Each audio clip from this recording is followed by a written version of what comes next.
Hello friends, कैसे हो आप सब। गुड मॉर्निंग सभी को। तो चलिए आज का क्लास शुरू करते हैं। तो क्लास शुरू करने से पहले आपको बता दूं कि अगर आपको वीडियो अच्छी लगे तो प्लीज़ इसको लाइक और सब्सक्राइब कर लीजिएगा। और अगर आपको क्लास का पीडीएफ चाहिए तो आप मुझे टेलीग्राम चैनल पर फॉलो भी कर सकते हैं। टेलीग्राम चैनल पर ये लोगो लगा हुआ है तो आपको कोई कन्फ्यूजन नहीं होगा। तो चलिए आज का क्लास शुरू करते हैं। आज का थॉट है, परवाह मत करो कि कोई क्या कहता है, क्योंकि तुम्हारे घर के खर्चे तुम्हें उठाने हैं, लोगों को नहीं।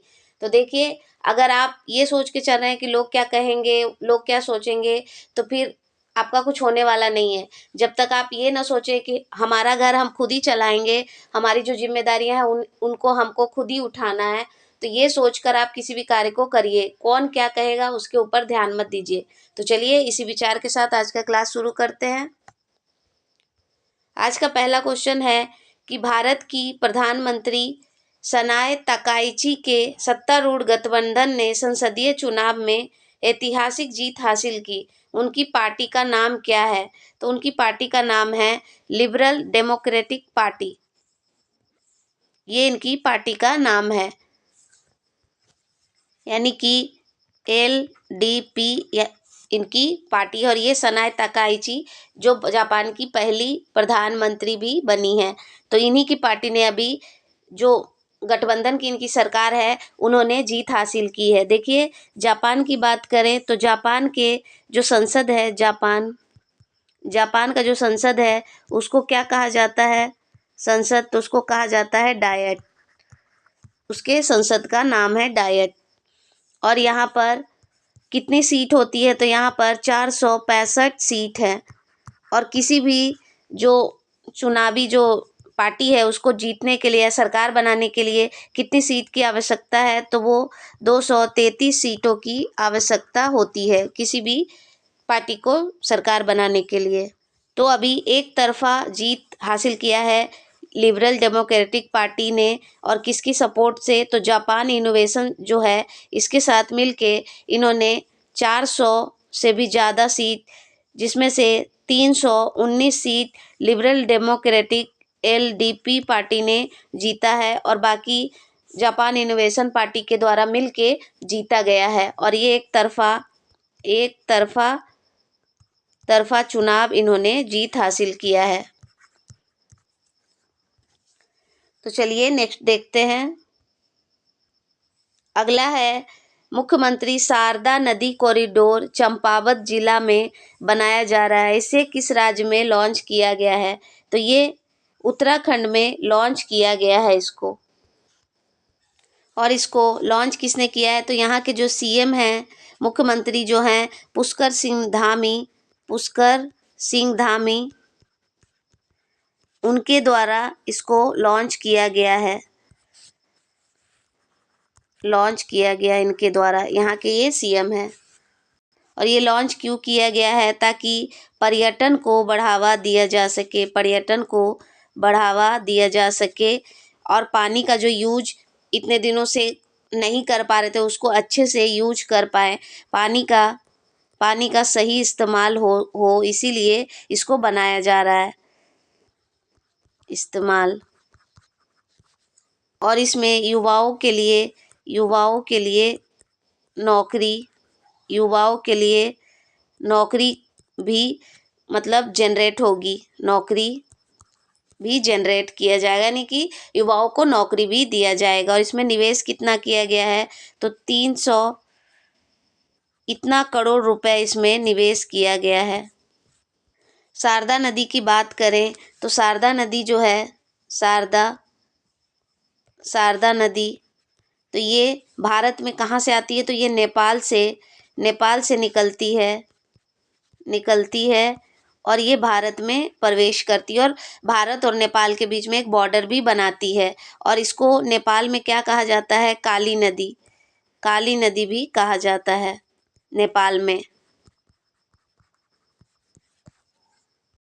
और ये नंदा देवी यानी कि उत्तराखंड से ये प्रवेश करती है और ये दो नेपाल और भारत को एक बॉर्डर के तरह फॉर्म करती है। नंदा देवी जो उत्तराखंड में है वहाँ से ये प्रवेश करती है। और ये इसकी जो सहायक नदी है वो है शारदा, माफ करिएगा, सरयू नदी जो है इसकी सहायक नदी है। इसकी अन्य सहायक नदियां हैं धौली धौली गंगा, धौली गंगा, दूसरी है गौरी गंगा, गौरी गंगा, इसकी सहायक नदियां हैं। और ये कहाँ बन रहा है? तो ये बन रहा है चंपावत जिला जो है, चंपावत जिला जो है ये टनकपुर, टनकपुर जगह है, टनकपुर, टनकपुर, वहीं पर इसको बनाया जा रहा है, बनाया जा रहा है। चलिए नेक्स्ट देखते हैं। नेक्स्ट क्वेश्चन है ब्लैक स्वान समिट 2026 उड़ीसा के भुवनेश्वर में आयोजित किया जा रहा है, इसे किसके द्वारा हेड किया गया है? तो इसको राष्ट्रपति द्रौपदी मुर्मू जो हमारे देश की राष्ट्रपति हैं उन्होंने इसको हेड किया है और ये भुवनेश्वर में आयोजित किया जा रहा है। और ये क्यों आयोजित किया जा रहा है? ताकि पॉलिसी जो है अपने उस ओडिशा का जो सरकार है उनकी जो पॉलिसी है वो अब ग्लोबल ग्लोबल ग्लोबल प्लेटफॉर्म उसको मिल सके, इसीलिए इस पर फोकस करने के लिए प्लेटफॉर्म मिल सके, यानी कि हम ग्लोबल रूप में उड़ीसा की सरकार कार्य करना चाहती है, इसीलिए इसको लॉन्च किया गया, यानी यहाँ पर ये समिट करवाया गया ताकि जो भारत है वो सिर्फ अब राज्यों के तहत ही नहीं बल्कि ग्लोबल तौर पे भी अपनी जो योजनाएं हैं, जो पॉलिसी है उसको बनाए।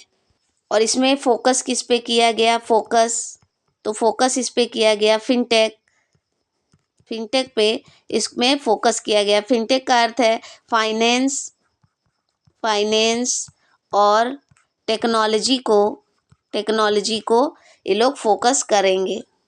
और ये कब से कब आयोजित किया जा रहा है? तो 5 से 6 फरवरी के बीच में इसको आयोजित किया जा रहा है। और उड़ीसा जो है ये 10 मिलियन नौकरियों को उत्पादन करना चाहता है, यानी कि लोगों को इतने लोगों को नौकरी मिल सके, इसलिए ये योजना या ये जो समिट है इसकी आयोजन की गई है। और इसने उड़ीसा ने टारगेट कितना रखा है? तो 2027 तक इसने टारगेट रखा है कि हम इतने नौकरी जनरेट करेंगे। और 2036 तक उड़ीसा 2036 तक $500 बिलियन इकोनॉमी हो जाएगा उड़ीसा का, यानी कि उड़ीसा की इतनी इकोनॉमी हो जाएगी, इकोनॉमी हो जाएगी। इसने टारगेट किया है 2036 तक $500 बिलियन जो है ओडिशा की इकोनॉमी हो जाएगी। चलिए आगे बढ़ते हैं। नेक्स्ट है आरबीआई ने लघु एवं मध्यम उद्योग हेतु बिना गारंटी वाले ऋण की सीमा बढ़ाकर कितना कर दिया है? तो ये 20 लाख रुपए कर दिया गया है। और ये लागू कब से होगा? तो ये लागू होगा 1 अप्रैल 2026 से ये लागू हो जाएगा, यानी कि जो मध्यम और लघु जो व्यापार होते हैं उसको अब 20 लाख तक का जो लोन है वो अब बिना किसी गारंटी के मिल जाएगा उनको, ताकि व्यापार को बढ़ावा दिया जा सके, व्यापार को बढ़ावा दिया जा सके, इसीलिए इसको लॉन्च किया गया है, ताकि जो मध्यम वर्ग के जो लोग हैं वो ये ना सोचे कि लोन की वजह से उनका व्यापार किसी भी तरह से मार खाए। तो इसीलिए इसको आरबीआई के द्वारा लॉन्च किया गया। आरबीआई की बात करें तो आरबीआई की स्थापना आरबीआई की स्थापना 1934 में एक एक्ट के तहत किया गया। और ये बना कब? तो 1935 में ये बना। और इसमें कमेटी कौन सी कमेटी थी? तो हिल्टन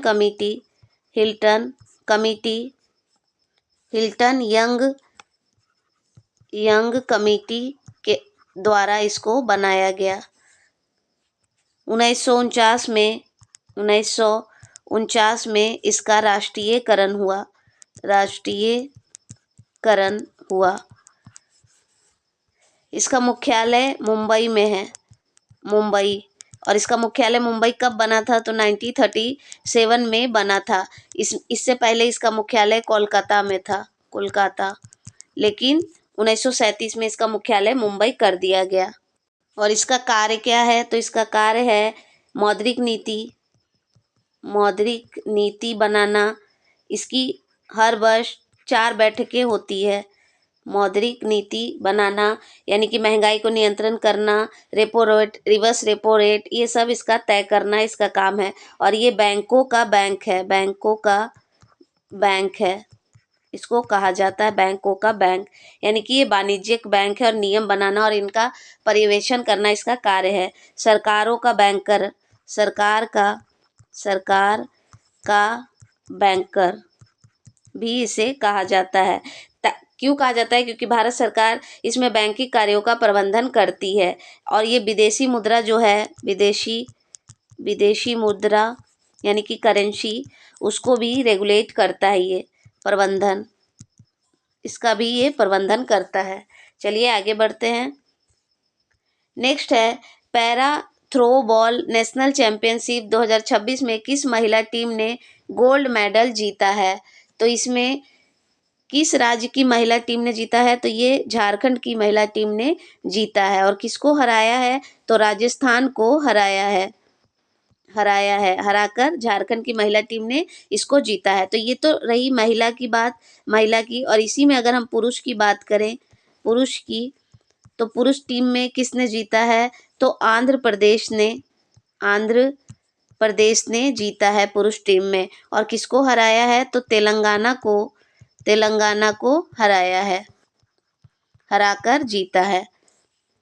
इसका आयोजन हो कहाँ रहा था? तो राजस्थान की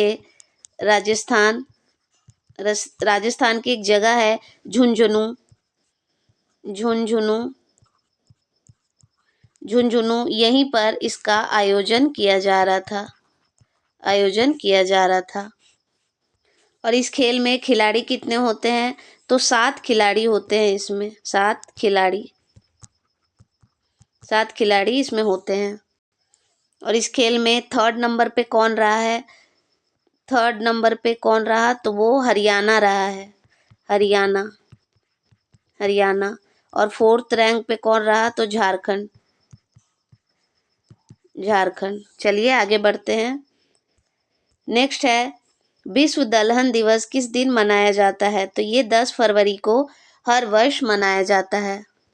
इसको किसके द्वारा मनाया जाता है? तो इसको मनाया जाता है यूएन के द्वारा, यानी कि यूनाइटेड नेशन जो है उसके द्वारा ये मनाया जाता है। और कब से? 2018 से ये मनाने की बात कही गई। 2016 में इस पर बात हुआ और 2018 से इसको मनाने की जो परंपरा है उसको शुरू किया गया। और इसमें कौन कौन सी दालें होती है? जैसे कि बीन्स, मसूर, चना, मटर, ये सब जो दालें हैं इन सबको अच्छे, जो हमारे सेहत के लिए बेहतर और प्रॉफिट जो ये हम लोग को देते हैं, उसके बारे में जागरूकता फैलाने के लिए इसको मनाया जाता है। जागरूकता के लिए इसको मनाया जाता है ताकि लोग जागरूक हो सके और दालों को अपने खाने में ज़्यादा यूज कर सके। इस बार का थीम क्या है? तो थीम है pulses of the world from modesty to excellence.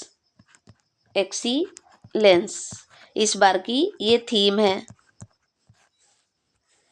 इसको 2018 में यूएन के द्वारा प्रस्तावित किया गया और 2019 में इसको मनाया गया पहली बार इसको मनाया गया, पहली बार आयोजन।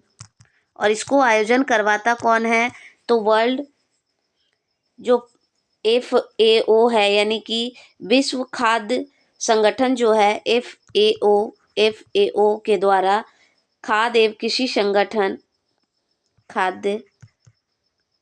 खाद्य एवं कृषि कृषि संगठन के द्वारा इसको मनाया जाता है, इसका आयोजन किया जाता है। आयोजक 2016 को पल्सेस डे यानी कि अंतरराष्ट्रीय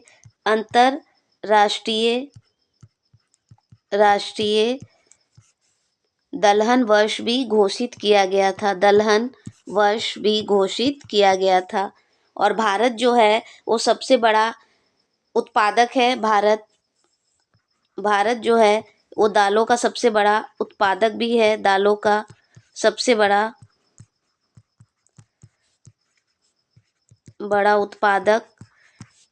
उत्पादक भी है और इसका उपभोक्ता भी है, यानी कि कंज्यूम भी कर जाता है भारत के द्वारा ही। और कितना उत्पादन किया जाता है तो 27% जो है वो उत्पादन किया जाता है, जिसमें से 25% खुद ही यूज कर लेते हैं और कुछ आयात किए जाते हैं और निर्यात किए जाते हैं। मतलब और भी ज़्यादा दालें जो है हम लोग बाहर के देशों से खरीद के अपने देश में लाते हैं, ताकि देशों की जो ज़रूरत है वो पूरी की जा सके।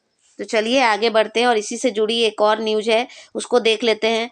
मध्य प्रदेश में इसी दिन राष्ट्रीय दलहन दिवस पर ही राष्ट्रीय दलहन क्रांति का भी शुभारंभ किया गया है।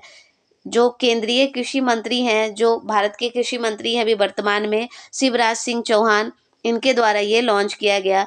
दलहन में आत्मनिर्भरता मिशन के तहत ये रोड मैप बनाया गया है, ताकि जो हम लोग दाल जो दूसरे देशों से आयात करते हैं वो आयात न करना पड़े और हम अपने देश में ही आत्मनिर्भर बन सके। इस कार्यक्रम में दलहन आयात समाप्त करना और उत्पादन बढ़ाने के लिए इसको लॉन्च किया गया है, ताकि जो दलहन किसान हैं उनको क्लस्टर क्लस्टर क्लस्टर स्तर पर सहायता देना, उनका मूल्य वर्धन करना और उचित मूल्य उनको प्रदान करना, ताकि किसान जो है वो दाल उत्पादन करने के लिए जागरूक हो सके।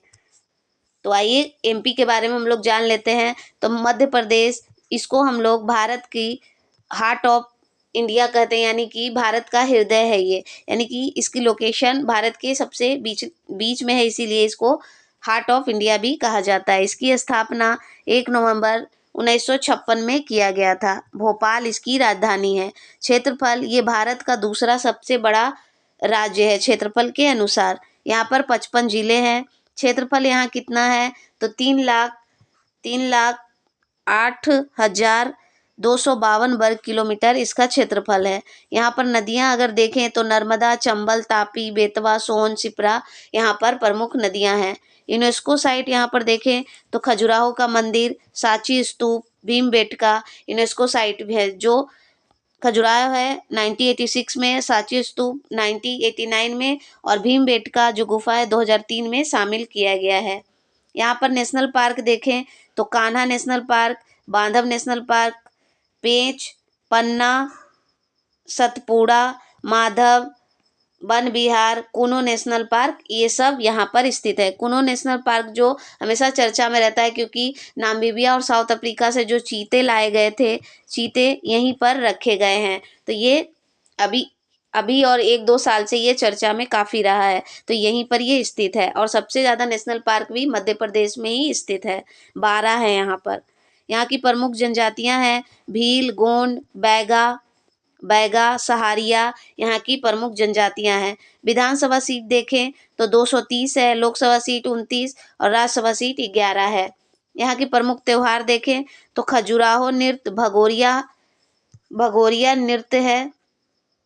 नृत्य और जो हाट उत्सव है यहाँ पर लगाया जाता है। तानसेन समारोह, मालवा उत्सव, कालिदास समारोह, उज्जैन सिंहस्थ मेला, नागजी मेला, जागेश्वरी देवी मेला, ये सब यहाँ पर प्रमुख त्योहार हैं। तो चलिए आगे बढ़ते हैं। अब नेक्स्ट क्वेश्चन है, सैफ अंडर-19 महिला चैंपियनशिप 2026 भारत ने किस देश को हराकर ये टूर्नामेंट जीता है? तो ये बांग्लादेश को हरा के भारत की जो महिला टीम है उन्होंने जीता है। सैफ का फुल फॉर्म क्या है? तो सैफ का फुल फॉर्म है साउथ एशिया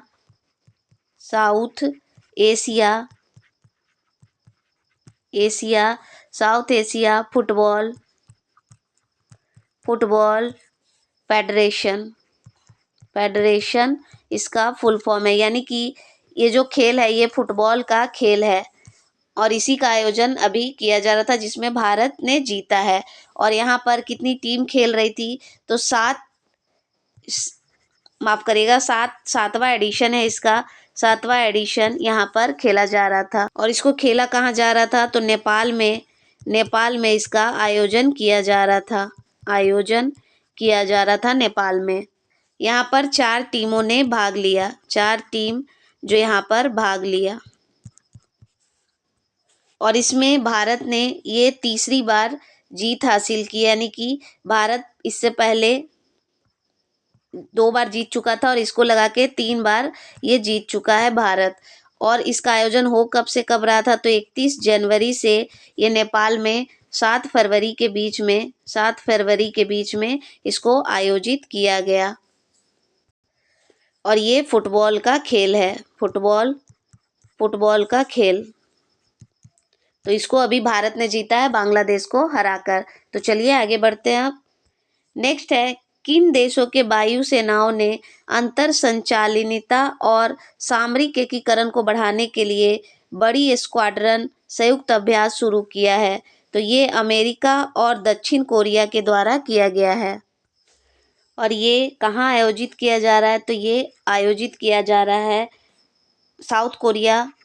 साउथ कोरिया के जो एयरबेस है, ओसान एयरबेस। और ये स्थित कहाँ है, तो प्योंग टेक के पास ये स्थित है ओसान एयरबेस। यहीं पर आयोजित किया जा रहा है। और कब से आयोजित किया जा रहा है, तो 9 फरवरी से इसको आयोजित किया जा रहा है। और इसमें चौथी पीढ़ी की 4th जो जनरेशन है उसकी 4th और 5th जनरेशन की जो जेट एयरक्राफ्ट उसको इसमें भाग लिया जा रहा है और उसके द्वारा ये दोनों अभ्यास कर रहे हैं ताकि रक्षा सहयोग इन दोनों के बीच में बढ़ाया जा सके। और इसका नाम क्या है, तो इसका नाम भी रखा गया है सांगमे प्रशिक्षण इसको देखा जा रहा है। और ये अमेरिका और जो साउथ कोरिया है उसके बीच एक बड़ी संयुक्त हवाई अभ्यास आयोजित किया जा रहा है। तो चलिए नेक्स्ट देखते हैं। नेक्स्ट है, ऑपरेशन सशस्त्र किस राज्य के पुलिस ने लॉन्च किया है, तो ये दिल्ली की पुलिस ने लॉन्च किया है। और क्यों किया है, ताकि जो सोशल मीडिया पर जो वेपन यानी कि जो हथियार है, हथियारों की जो तस्वीरें जो लोग पोस्ट कर देते हैं उसको रोकने के लिए इसको लॉन्च किया गया है। और इसमें 83 से भी ज़्यादा लोगों को गिरफ्तार किया गया है। इस तरह के कोई भी जो शस्त्र हैं यानी कि हथियार हैं उनकी जो पोस्ट है सोशल मीडिया पर पब्लिक प्लेटफॉर्म पे जो लगा देते हैं लोग, उसको रोकने के लिए इसको लॉन्च किया गया है। दिल्ली पुलिस के द्वारा गिरफ्तार किया गया है, इतने लोगों को गिरफ्तार किया गया है। चलिए नेक्स्ट देखते हैं। नेक्स्ट है, आरबीआई के द्वारा वित्तीय साक्षरता सप्ताह 2026 में कब मनाया गया, तो ये 9 से 13 फरवरी के बीच में इसको आयोजित किया जा रहा है आरबीआई के द्वारा वित्तीय साक्षरता सप्ताह। और इस बार की थीम क्या रखी गई है, थीम है केवाईसी यानी कि नो योर कस्टमर, सुरक्षित बैंकिंग की ओर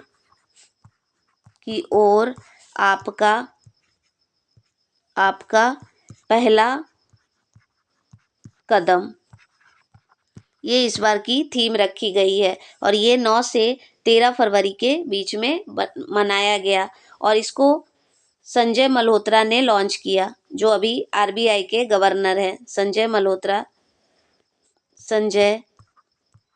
मल्होत्रा जो अभी वर्तमान में आरबीआई के गवर्नर हैं उनके द्वारा ये लॉन्च किया गया। और ये कब से मनाया जा रहा है, तो 2016 से इसको मनाया जा रहा है, हर साल मनाया जाता है, हर वर्ष। और ये 2016 से हर वर्ष मनाया जा रहा है। चलिए, इससे पहले मैंने आपको आरबीआई के बारे में पूरी जानकारी दे दी है, तो अब यहाँ पर अपना टाइम बर्बाद नहीं करेंगे। नेक्स्ट क्वेश्चन देखते हैं। तो नेक्स्ट है, एशियाई इंडोर एथलेटिक्स चैंपियनशिप 2026 कहाँ आयोजित किया जा रहा था। तो ये अभी खत्म हो गया है, तियानजिन यानी कि चीन में ये आयोजित किया जा रहा था। तो ये चीन में आयोजित किया जा रहा था। और यहाँ पर भारत ने कितने मेडल जीते हैं, तो 5 मेडल जीते हैं। इसमें नंबर 1 पे कौन रहा है, फर्स्ट पे कौन रहा है, तो ये चीन रहा है।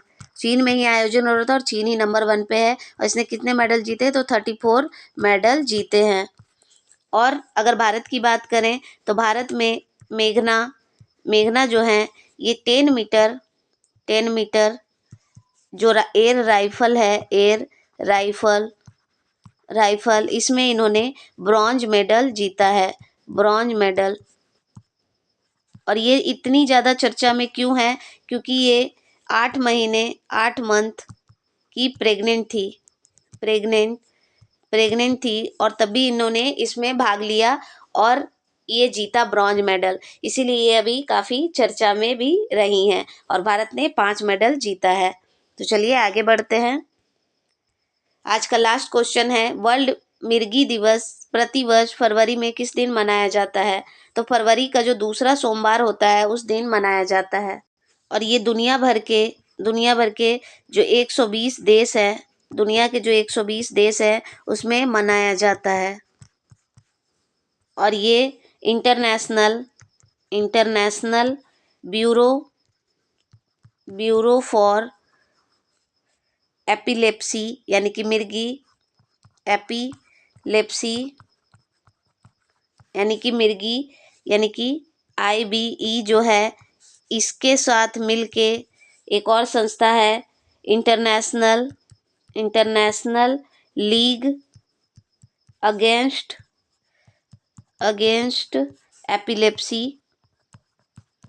एपिलेप्सी इसके द्वारा इन दोनों के द्वारा आयोजन करवाया जाता है। ये दोनों साथ में मिलके इसका आयोजन करते हैं। और पहली बार ये आयोजन कब किया गया था, पहली बार 2015 से शुरू हुआ था। और किसने किया था, जो मैंने अभी बताया, इंटरनेशनल ब्यूरो ऑफ एपिलेप्सी जो है, प्लस जो ILAE यानी कि इंटरनेशनल लीग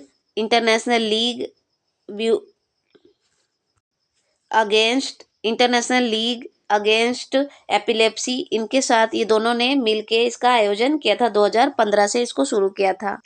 और ये एक मानसिक रोग है, मानसिक यानी कि न्यूरोलॉजिकल डिसऑर्डर है। ये न्यूरोलॉजिकल